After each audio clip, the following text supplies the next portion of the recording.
जनक बताएगी अनिरुद्ध को उसके बच्चे का सच। जी हाँ दोस्तों, हम बात कर रहे हैं स्टार प्लस के शो जनक की। तो दोस्तों, आगे बढ़ने से पहले अगर आप इस चैनल पर नए हैं तो इसे सब्सक्राइब कर दीजिए, साथ ही बेल आइकन दबाना ना भूलें। वीडियो अच्छा लगे तो इसे लाइक ज़रूर कीजिएगा। चलिए आगे बढ़ते हैं दोस्तों। जैसे कि जनक सीरियल में अभी तक आपने देखा कि जनक अनिरुद्ध को गेस्ट हाउस में लेकर जाते हैं और बोलती है कि आप यहीं पर रहोगे। जनक जा रही होती है तो अनिरुद्ध जनक का हाथ पकड़ लेता है और जनक अनिरुद्ध से अपना हाथ छुड़ा लेती है। अनिरुद्ध बोलती है कि जनक तुम बदल गई हो। अनिरुद्ध अपनी फैमिली के बारे में बताता है और बोलता है, जनक मैं तुम्हें कोलकाता ले जाना चाहता हूँ। जनक बोलती है, आपने बोला बस मैं यही करूँगी, ऐसा नहीं होगा। मैं आप लोगों से कांटेक्ट में नहीं रहना चाहती हूँ और आप यहाँ आए हैं और चले जाइएगा। अनिरुद्ध बोलता है, मैं तुम्हें अपने साथ ले जाना चाहता हूँ। जनक बोलती है, मैं आपके साथ नहीं जाना चाहती। अनिरुद्ध बोलता है, ठीक है, मैं यहाँ फैक्ट्री लगाने आऊँगा तो तुम मुझसे मिलोगी। जनक बोलती है, आप यहाँ दोबारा नहीं आएंगे। यहाँ के लोग अच्छे नहीं हैं। शहर के लोग यहाँ के लोगों को लूट कर चले गए हैं, इसलिए इन लोगों को किसी पर भरोसा नहीं है। और आपसे मैं मिली क्योंकि मुझे भी आपसे बातें करनी थी जो ज़रूरी थी। आपका एक बहुत ही कीमती चीज़ वापस करनी है। अनिरुद्ध, क्या है तुम्हारे पास? जनक, उसी के सहारे में इतने दिनों से जी रही हूँ और जब ज़बरदस्ती उसे अपने पास नहीं रख सकती। अगर आप उसे नहीं ले जाना चाहते हैं तो उसे अपनी आपकी मर्जी। अनिरुद्ध बोलता है, ऐसा क्या चीज़ है तुम्हारे पास? जनक बोलती है, जब आपको मिलेगा तो आपको सारी बातें पता चल जाएगी। अभी मुझे यहाँ से जाना होगा। गांव वाले मुझसे 10 सवाल पूछेंगे जिसका जवाब मैं दे नहीं पाऊँगी। दूसरी तरफ जनक अनिरुद्ध के लिए खाना लेकर जाती है। तभी पराशर उससे पूछता है, वह कौन है तुम्हारा? जनक बोलती है, मैंने बताया है आपको मेरे रिश्तेदार हैं और वह चले जाएंगे। पराशर और जनक ने इतनी बहसबाजी हो जाती है कि जनक बोलती है, इस गांव को छोड़कर चली जाऊंगी। पराशर बोलता है, नहीं, तुम इतने दिनों से गांव में रह रही हो, तुम क्यों छोड़कर जाओगी? जाएगा तो वो शहरी बाबू, और तुम मून बिटिया पर थोड़ा ध्यान दिया करो। जनक बोलती है, मुझे उससे दूसरी बनानी पड़ेगी और बोलती है, मेरी बेटी पराई होती है आगे की अवजर देखने के लिए। जी हाँ दोस्तों, हमारे साथ बने रहिए। और वहीं दूसरी तरफ डाल दे, पराशर जनक के साफ कह देता है कि तुम इस आदमी को सच नहीं बताओगी, क्योंकि अगर मून हमसे दूर गई तो हम दोनों बर्बाद हो जाएंगे। पराशर जानता है कि मून के बिना ना सिर्फ उसकी बल्कि जनक भी जिंदगी भी अधूरी हो जाएगी। लेकिन जनक का दिल माँ का दिल होता है। जनक को पता होता है कि अगर पून गांव में रह गई तो वह कभी भी अच्छी शिक्षा और अच्छे भविष्य तक नहीं पहुंच पाएगी। वह जानती है कि अनिरुद्ध उसे शहर में बेहतर ज़िंदगी दे सकता है, जहां मून पढ़ लिख कर अपने सपने पूरे कर सकती है। इसलिए जनक अपने दिल पर पत्थर रखकर पराशर के खिलाफ खड़ी हो जाती है और अनिरुद्ध को पूरा सच बता देती है। अनिरुद्ध के सामने जनक जब मून का सच रखती है तो अनिरुद्ध भी टूट जाता है। उसकी आंखों में आंसू आ जाते हैं कि उसकी अपनी बेटी उसके पास नहीं थी, लेकिन अब वह अपनी गोद में भरना चाहता है। अनिरुद्ध पूरे प्यार और अधिकार से साथ जनक के पास जाता है और कहता है कि तुम्हें और मून को अपने साथ कोलकाता लेकर जाना चाहता हूँ। लेकिन यह सुनते ही पराशर का खून खौल उठता है। वह पूरे गांव वालों को इकट्ठा कर लेता है और सबको अपने पक्ष में कर लेता है। वह गांव वालों के सामने अनिरुद्ध को बदनाम करने की कोशिश करता है कि यह आदमी सिर्फ जनक की इज्जत खराब करने आया है और हमारी मून को छीन कर ले जाना चाहता है। गाँव वाले भी पहले पराशर की बातों में आ जाते हैं और अनिरुद्ध के खिलाफ हो जाते हैं, लेकिन जनक वहाँ आकर डट कर खड़ी हो जाती है। वह पूरे गांव के सामने बोलती है कि अनिरुद्ध मून का असली पिता है। मून का हक है अगर वह अपने पिता के साथ जाए। जनक का यह साहस देखकर अनिरुद्ध भी हैरान रह जाता है और उसकी आंखों में जनक के लिए इज्जत और बढ़ जाती है। पराशर गुस्से में आकर अनिरुद्ध पर हाथ उठाने की कोशिश करता है, लेकिन इस बार अनिरुद्ध भी पीछे नहीं हटता। अनिरुद्ध पराशर को पकड़कर जोर से धक्का देता है और कहता है कि अब तुम्हारी हर चाल को जवाब दूंगा। कहानी अब नए मोड़ पर पहुंच चुकी है। और झनक और अनिरुद्ध साथ में कोलकाता जा रहे हैं, जहां नई चुनौतियां और नई जिंदगी उनका इंतजार कर रही है। मून के लिए यह नई दुनिया होगी जहां वह अपने असली पिता के साथ अपने सपनों को साकार करने की कोशिश करेगी। झनक के लिए यह सफ़र आसान नहीं होगा, क्योंकि उसके दिल में अब भी गांव की यादें और पराशर के साथ बिताए पल बसे हुए हैं। लेकिन अनिरुद्ध उसे हर कदम पर साथ देने का वादा करता है। अनिरुद्ध कहता है कि मैं तुम्हारा सामना लौट कर रहूँगा, तुम्हारे लिए एक ऐसी दुनिया बनाऊंगा जहां तुम्हें कभी किसी के सामने सिर झुकाने की ज़रूरत नहीं पड़ेगी। झनक की आंखों में आंसू भर जाते हैं और वह अनिरुद्ध की बाहों में सिमट जाती है।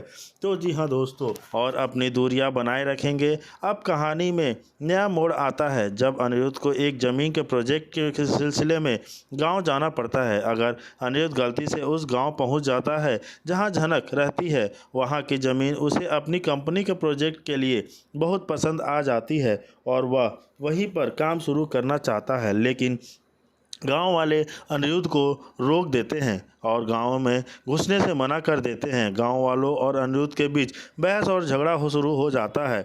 उसी वक्त झनक को खबर मिलती है कि पराशर ने शहरी आदमी से झगड़ा कर लिया है, तो वह दौड़ती हुई अपनी बेटी मून के साथ वहां पहुंच जाती है। वहां पहुंचकर झनक जो देखती है, उसे देखकर उसके तो होश ही उड़ जाते हैं। सामने अनिरुद्ध खड़ा होता है। झनक को यकीन नहीं होता कि अनिरुद्ध वहां कैसे पहुंच गया। तभी अचानक अनिरुद्ध की नज़र भी झनक पर पड़ती है। अनिरुद्ध झनक को देखकर बहुत खुश हो जाता है, उसके पास आता है और उसे गले से लगा लेता है। यह देख पूरा गांव दंग रह जाता है। लेकिन तभी पराशर सामने आकर अनिरुद्ध को धमकी देता है। वह गुस्से में चिल्लाता है और कहता है, तुम्हारी हिम्मत कैसे हुई मैं हमारी पत्नी पर नज़र डालने की। यह सुनकर अनिरुद्ध को तो बहुत बड़ा झटका लगता है। उसे लगने लगता है कि झनक ने इन 5 सालों में अपनी ज़िंदगी में आगे बढ़कर नई शुरुआत कर ली है और अब उसकी एक बेटी भी है जो शायद पराशर और झनक की बेटी है। अगर अनिरुद्ध को यह सच नहीं पता कि यह छोटी बच्ची असल में उसकी खुद की बेटी है और झनक और अनिरुद्ध की अपनी बेटी मून, तो आगे कहानी में क्या होने वाला है? क्या अनिरुद्ध अपनी असली बेटी मून को पहचान पाएगा? क्या झनक अनिरुद्ध को सच बता देगी कि मून उसकी बेटी है, ना कि पराशर की आगे की कहानी? जी हाँ दोस्तों, वहीं आगे की तरफ देखने की नहीं दूंगे। झनक बोलती है, आज के बाद से मैं खुद की जिम्मेदारी उठाएंगी और गांव की लड़कियों की भी मदद करूंगी। पराशर झनक से वादा करता है, आज के बाद से कोई बदमाश किसी भी लड़की पर आंख उठाकर देख नहीं सकता। अब दूसरी तरफ झनक गांव की लड़कियों को सुई धागे का काम सिखाती है, जिससे लड़कियां खूब मन लगाकर काम करती हैं। झनक बोलती है, गंगा दीदी आप भी यह काम सीख लीजिए, शहर में इससे बेचेंगे तो बहुत पैसा मिलेगा। अब दूसरी तरफ अनिरुद्ध अपने कपड़े पैक कर रहा होता है। अर्शी अनिरुद्ध को बतलाती है, अनिरुद्ध मैं फिर से तुम्हारे साथ रहना चाहती हूँ, मैं तुम्हें चाहते हो तो कि डाइवोर्स दे दूंगी तो खुश होगे ना? अनिरुद्ध बोलता है, तुम ऐसा कभी नहीं करोगी, अगर कर भी देती हो तो फिर वापस आ जाओगी, या जब जो चली जाएगी हो वापस नहीं आ सकती है। अर्शी बोलती है, अनिरुद्ध मैं दोबारा तुम्हारे साथ पहले की तरह रहना चाहती हूँ, मैं तुम्हें मुझे से बात नहीं करते हैं, सबके सामने मेरी बेइज्जती करते हो। अब दूसरी तरफ झनक गंगा को भी सुई धागे का काम सिखा देती है। तभी एक आदमी आकर, भौजी पराशर हेमू को बहुत पीट रहा है, पता नहीं क्या हुआ है। पराशर हेमू को मारता है और बोलता है, आज के बाद से तुम हमारे गांव की लड़कियों के साथ अगर ऐसा कुछ करने की सीखिए तो तुम्हें छोड़ूंगा नहीं। जी हाँ दोस्तों, वहीं दूसरी तरफ झनक बहुत ज़्यादा परेशान हो जाती है और भागे भागे जाती है और पराशर से बोलती है, अगर तुम ऐसा नहीं करते, तुम नेतागिरी नहीं करते और तुम किसी को भी हाथ नहीं उठाते, तो कोई भी किसी भी लड़की को ऐसे नहीं करता और किसी भी लड़की से छेड़खानी नहीं करता। और वहीं दूसरी तरफ अर्शी अनिरुद्ध से कहती है कि मैं तुम्हारे साथ फिर से रहना चाहती हूँ, अपनी ज़िंदगी फिर से जीना चाहती हूँ तुम्हारे साथ, क्योंकि मैंने गलती किया है और मैं मुझे उससे पछतावा है और मैं उसे सुधारना चाहती हूँ। जी हाँ दोस्तों, दिखाती है, वो बोलता है, मैं इसके बारे में नहीं जानता हूँ। निमी बोलती है, तुम अपने फ्रेंड को पता लगाओ, वह इसके लिए तैयार हो जाता है। दूसरी तरफ सभी लोग झनक बोलते हैं ये डांस करने के लिए। झनक बोलती है मुझे डांस नहीं करने आता है। लड़कियां बोलती हैं तुम्हें नाचना ही नहीं आता तो क्या कैसे आएगा। झनक बोलती है अगर मेरे डांस करने से आपको खुशी मिलेगी तो मैं डांस करूंगी। सब झनक सभी के डांस सामने डांस करने लगती है, जिसे देखकर सभी शौक हो जाते हैं। लड़कियां पूछती हैं इतना अच्छा डांस तो हम सिनेमा में देखते हैं, कहाँ से सीखी हो। पराशर झनक का डांस देखकर शौक हो जाता है। पराशर बोलता है तुम इतना गुणवान हो, फिर भी तुम्हारा पति तुम्हें छोड़कर चला गया। झनक सभी लोगों को खाना परोसती है। उन्हीं में से एक आदमी बोलता है तुम नाचती बहुत अच्छा है। झनक बोलती है तू कहकर आपने मुझे बोला। तो वो आदमी बोलता है पराशर ने ऐसा क्या देखा लिया तो उससे शादी कर ली। तभी झनक पराशर को बुलाती है और सारी बातें बता देती है। यह सुनकर पराशर बहुत गुस्सा हो जाता है और सभी के सामने उसका कॉलर पकड़ लेता है। झनक बोलती है इस औरत की इज्जत नहीं करने आती है तो इसे क्यों बुलाया है। कहने पर पराशर उसे छोड़ देता है।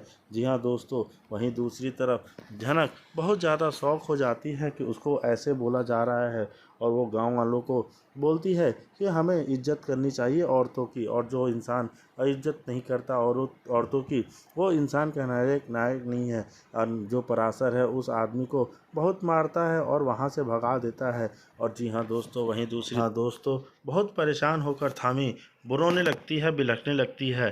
सभी घर वाले पप्पू से मिलने के लिए उसके घर पे जाते हैं और उसे दिलासा देते हैं।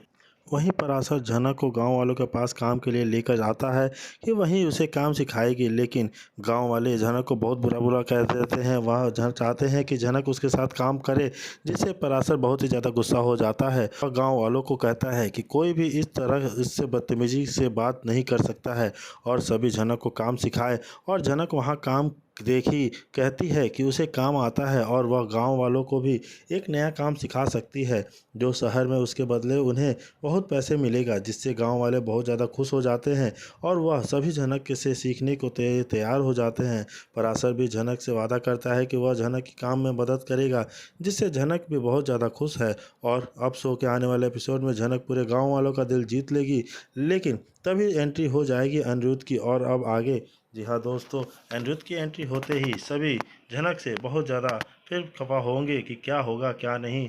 देखते हैं कि क्या होता है। के साथ मिलकर मेहनत करना भी शुरू कर दी। धीरे धीरे झनक ने अपने हुनर और दिमाग से खेती को एक नई दिशा दी। गांव में अब फसलों की पैदावार दोगुनी हो चुकी है और गांव वाले झनक की इज्जत करने लगे हैं। और उन्होंने कभी नहीं सोचा था कि एक शहर से आई लड़की उनकी ज़िंदगी बदल देगी। अब झनक सिर्फ एक किसान नहीं बल्कि गाँव की प्रेरणा बन चुकी है। वह खेतों में काम करती है, मिट्टी से प्यार करती है और हर दिन अपने आप को साबित करती है। उसका सादा जीवन, मेहनती स्वभाव और दिल को छू जाने वाला और छुपे में दिल में छुपा दर्द, यह सब उसे और भी मजबूत बना चुके हैं। वहीं दूसरी ओर अनिरुद्ध अब भी झनक को भुला नहीं पाया है। भले ही कानूनी उसकी पत्नी अर्शी अभी भी है, लेकिन दिल से वह सिर्फ झनक से ही जुड़ा है। वर्षों बीत गए हैं, लेकिन अनिरुद्ध के दिल में झनक की यादें आज भी जिंदा है। एक दिन अनिरुद्ध को अपने एक कंपनी प्रोजेक्ट के लिए सिलसिले में गांव जाना पड़ता है। वह यही गांव होता है जहां झनक अपनी पहचान छुपा कर